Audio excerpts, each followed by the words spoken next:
Well, so fortunately, we are no longer in an era where people are tarred and feathered, literally. Fortunately. Yes. And we are also entering a new era of U.S.-China relations because last month, Henry Kissinger died. Okay, that was quite a segue. I know, but I really feel like I needed to save Chris from the tangent. And so the point is, because this is a thing that happened this year, Henry Kissinger died. He was 100 years old.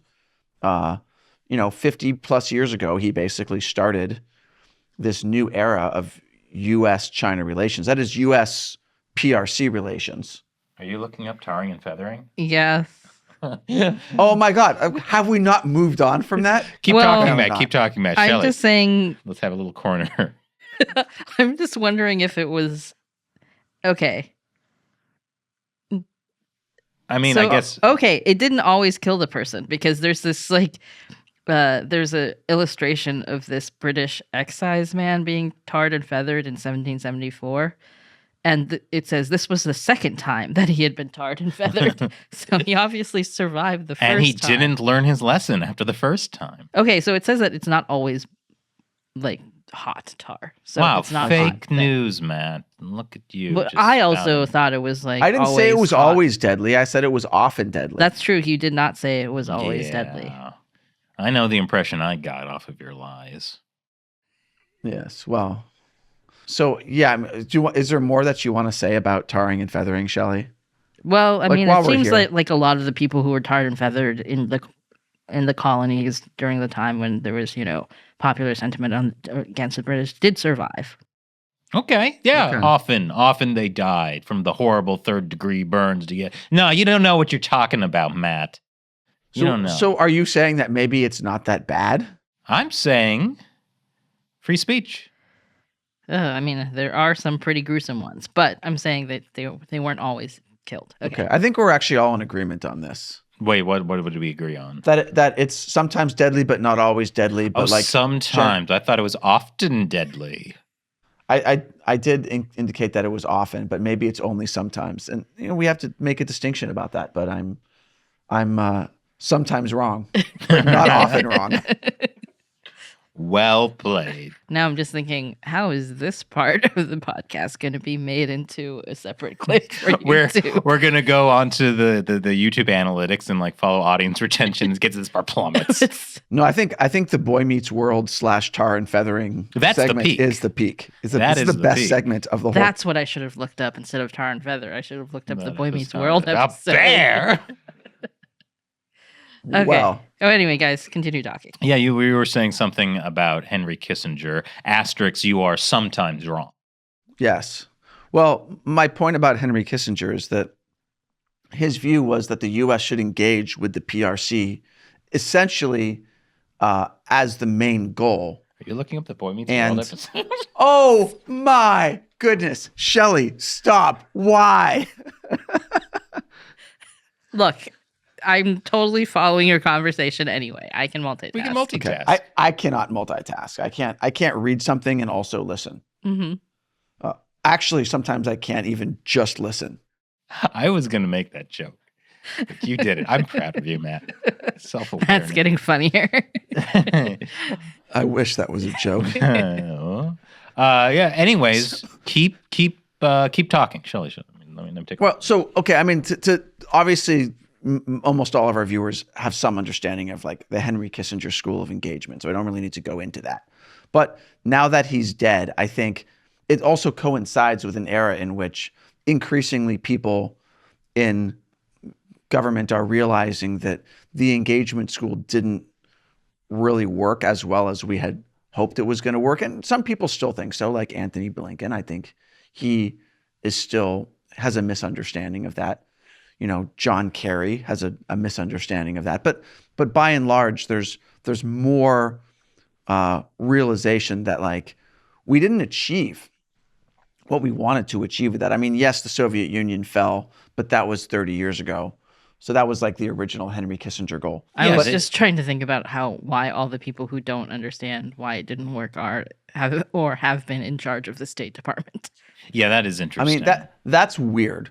But like if you look at China and, engaging with them in the WTO, for example, like that did not work to help American companies. Now the with U.S. is even exporters. talking about creating a WTO 2.0, saying that like if we can't actually take action against China because there is no mechanism for kicking a country out of the WTO, then maybe there needs to be a new WTO, a League of World Trade Nations. Oh Very gosh, specific jokes. yeah. Well, I was thinking that it's kind of too late. Are you gonna have a new WHO, a new UN, a new? You know what I mean? Mhm. I keep knocking into the mic. Every, international organization that the CCP has found a way to infiltrate and might need subvert. to go with that because this is one thing that I forget who said it. Maybe this is something we heard at the Oslo Freedom Forum, but like, after the end of World War II, there were the Nuremberg trials, and like, the Nazis got purged. Like in a lot of the post-Soviet countries, like you had an issue where like still like there'd be like holdovers of like some communist officials who were still maintain power. And so this is something that needs to happen. There needs to be a complete purge of these elements in these international institutions. Right. I mean, I think by purge, you probably mean something along the lines of like an internationally public trial where like what actually happened gets exposed, right? An And then people have internationally consequences. Public tar and feathering. I mean, that one's pretty. That was obvious. I mean, Even Matt saw that coming. Yeah. Yeah. I mean, there's a 100% kill rate for it. Yeah. I mean, to be fair, Matt, I also thought it was more deadly. So. And but also like having a Nuremberg trial for communism will be much more effective than killing the officials, because what really matters is having these things exposed for history and future generations. And then when people study history, they'll know, right? Like, I mean, obviously people almost immediately forget the lessons from history, but at least for a brief period, like we're still in a period now where people are like, yeah, what the Nazis did was like really bad. Yeah, that wasn't real Nazism. Right. Yeah, you're right. That's true. Well, I mean, there are probably some people who think that, but that's not mainstream. Although I have heard arguments that Nazi, like the idea of like what a Nazi is has changed a bit in the popular, consumption, from being like the World War II Nazis to just being people who say things you don't like politically. I agree. And then anti-Semitism doesn't really come into it. Yeah. I mean, that's its own separate problem. But I do think that in 100 years, people will have forgotten the events that led up to World War II, and they will have discounted the Nazis, and it just won't be that big of a thing anymore. 100 years, you mean from World War II from or now? From now, okay. Yeah, because again, like history forgets. Like what do we know about wars that happened the 30 years 180 years ago? Yeah, the 30 Years War. Well, that was even longer ago. Or longer ago than the 100. Crimean War. Like no, like most people don't know what happened, and they don't know the lessons from it. But the point about communism is like, at least if we have Nuremberg trials for communism, then there will be a hopefully many decades period of time when people can see how horrible it was, and then at least the people who were alive during this period, like they won't repeat those mistakes. Yeah, that people will understand like specifically the ideology of it, not just that it's like this, nation state of China, communist China is the problem. Well, people also think of it as an economic system, which is false. Well, it's such a small part of it, right? That like if you look at the economics of it and you start to think like, oh, well, that's just the government gets to choose which economic system to implement in their country. Some of them implement capitalism and others implement communism. Like that's the part that's the false paradigm. Like what communism is a system of control, right? Where you have essentially a group of gangsters who rise to power by killing people and taking their stuff. And then they become in charge of a whole country. And the national, maybe not motto, but like the action of that country is to kill people and take their stuff. Like that doesn't change. And so that's the communism part. Yeah, it's amazing. The thugs who are willing to kill people and take their stuff. Don't make the most compassionate, equity-driven leaders. And you're like, why is there, not good rule of law in China? Well, Oh, because it's not real communism. Thank you, Chris. Yes. Thank you. The Boy Meets World episode was called The War.